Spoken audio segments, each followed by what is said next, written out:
Oi, pessoal, tudo certo? Hoje a gente vai mergulhar num dos sentimentos mais complicados que existem, né? Aquela dorzinha da confiança quebrada nos relacionamentos. Mas a gente vai descobrir uma nova perspectiva, um outro jeito de olhar para isso, que pode, de verdade, mudar como a gente lida com a decepção. Vamos nessa? Essa pergunta aqui, ela pega num lugar delicado, né? Acho que quem nunca passou por isso, essa sensação de ser decepcionado por alguém que a gente confiava, é uma experiência que quase todo mundo já teve. Uma dor que deixa a gente meio perdido, sem saber o que pensar. Então, para a gente conseguir seguir em frente, primeiro a gente precisa entender o que está acontecendo de verdade. O que é que rola lá no fundo quando a gente sente que a nossa confiança foi, sabe, traída? E olha só que virada de chave que a gente tem aqui. De um lado, o sentimento que vem na hora, fui traído.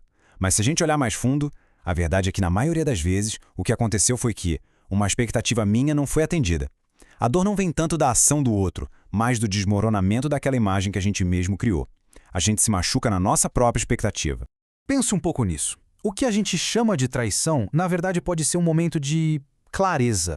É como se um lado da pessoa que a gente não conhecia, ou talvez até ignorava, de repente aparecesse.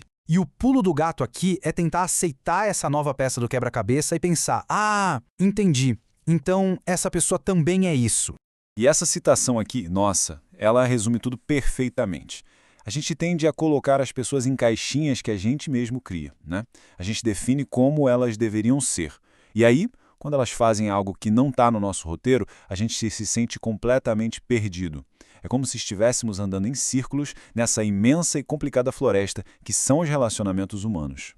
Beleza, então vamos aprofundar um pouco mais em como essa tal de expectativa acaba virando um peso, um fardo mesmo. Existe até um conceito na filosofia budista para isso, e entender o que ele significa pode ser bem libertador. É aquela história, né? Quando uma pessoa se apoia totalmente na outra, ela está jogando um peso todo de um lado só. É super confortável para quem está se apoiando, claro, mas e para a pessoa que está segurando todo esse peso? O esforço dela é muito, muito maior.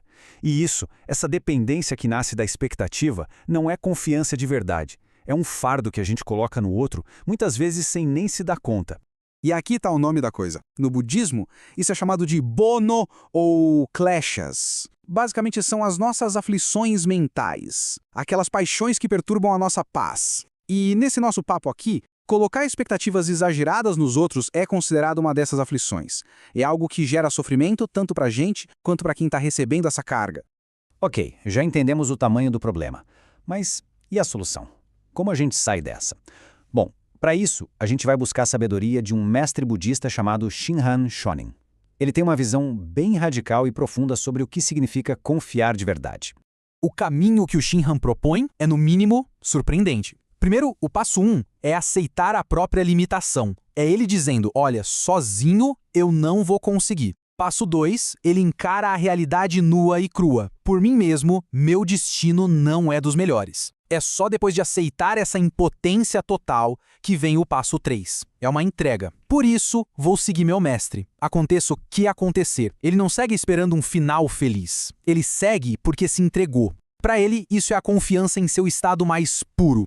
E aqui a gente chega no ponto central de tudo. Pensa no peso dessa frase. Pro Shinran, confiar de verdade em alguém é estar disposto a ser enganado por essa pessoa. É aceitar qualquer dano que possa vir dela. É um nível de fé que não tem nada a ver com o resultado. É uma ideia, nossa, super poderosa e bem desafiadora, né?